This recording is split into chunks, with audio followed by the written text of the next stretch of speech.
Dutch. My name is Caroll Bogert. I'm the Associate Director of Human Rights Watch. I live in New York. We don't have an office in the Netherlands. We are not present on a continuous basis lobbying in the Dutch Parliament. I wish that we had the resources to do so. We are handling Dutch foreign policy questions out of our Brussels office, and I'm sure that they will be in touch with you about our recommendations for Dutch policy vis-a-vis Iran. I would like to say a couple of words this morning about what information we are getting out of Iran. Of course, the situation is changing very rapidly, and I walked into this room with my phone in my ear trying to hear the latest from our people, but it's probably changed in the half hour since then. I think it's important, I will focus really on the human rights issues that we see in Iran today. There are many complex policy issues for the Dutch Parliament and for policymakers around the world to grapple with. Obviously, there is an issue of freedom of assembly. The peaceful assembly of demonstrators on the street must be recognized. Iran is a signatory to the International Convention on Civil and Political Rights. The freedom of assembly is also enshrined in the Iranian constitution, and it is not being respected. I think the assemblies were peaceful before the election. We have seen hundreds of thousands, even millions of people on the street demonstrating silently and quietly without violence. These assemblies, of course, have turned violent, but it is certainly our impression, without being on the ground to witness it ourselves, that the violence is not coming from the protesters themselves. And the riots come about when the protesters are attacked. We are certainly seeing issues of the disproportionate use of force, the use of violence against people who are peacefully protesting. Many international standards require that the least possible force be used when protests are being disbanded, and we have not seen that to be the case. We know, of course, of at least 27 deaths. I hate to mention numbers because we don't have hard numbers ourselves. We see the official numbers from the Iranian government, and we believe they are much higher. We are particularly concerned right now about the issue of arbitrary detentions,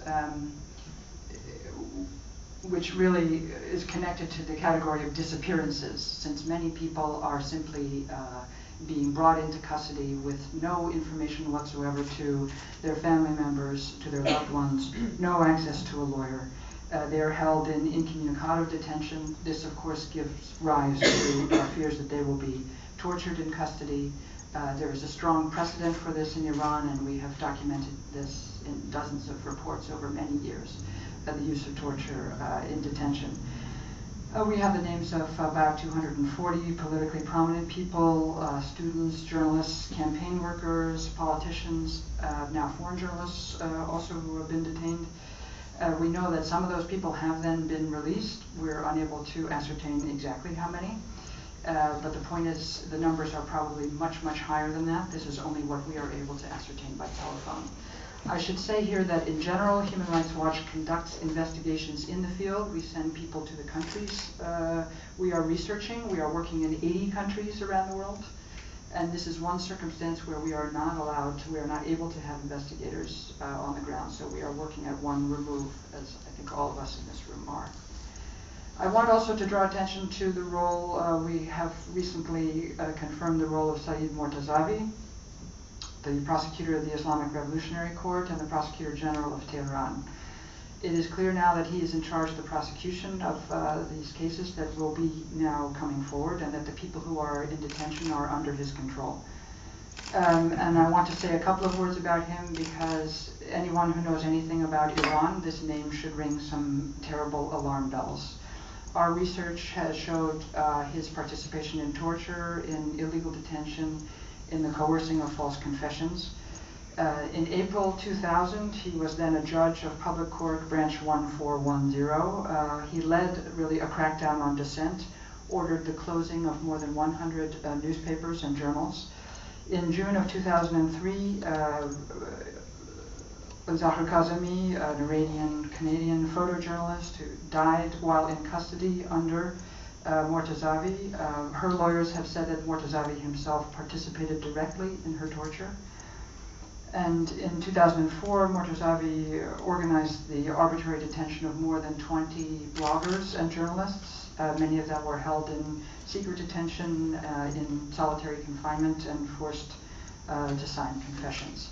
The participation of Mortazavi in the current system of detention and his leading role now as a prosecutor in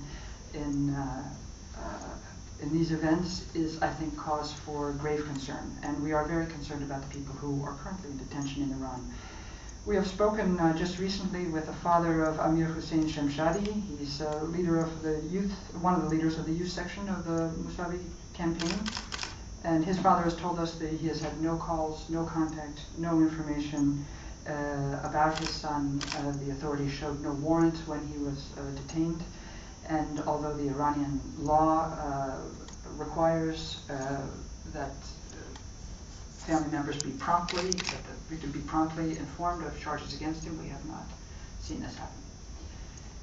I think all of us, as I say, are reading the newspapers and watching the television to get the latest news of these very disturbing events. And I think the question before parliamentarians in this country and around the world is what to do.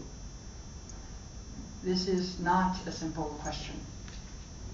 And I would urge you not to tread carefully, not to make decisions too quickly or to make judgments or policies too quickly. I'm not sure, I don't speak Dutch, so I wouldn't want to judge the statements of the previous speaker, except to say that it is not our estimation that the very strong rhetoric from President Bush was in fact helpful to people inside Iran.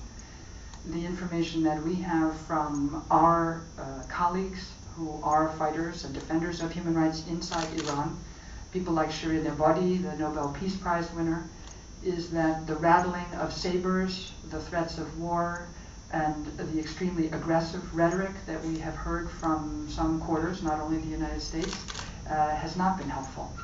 And that those people are under further threat and further danger if the rhetoric from the West is not careful. Now, this is not to say that there is no role for the West to play, or that there should not be strong rhetoric and strong statements. Certainly, I think every government in Europe, as well as the United States and others, should be pressing for the release of these detainees.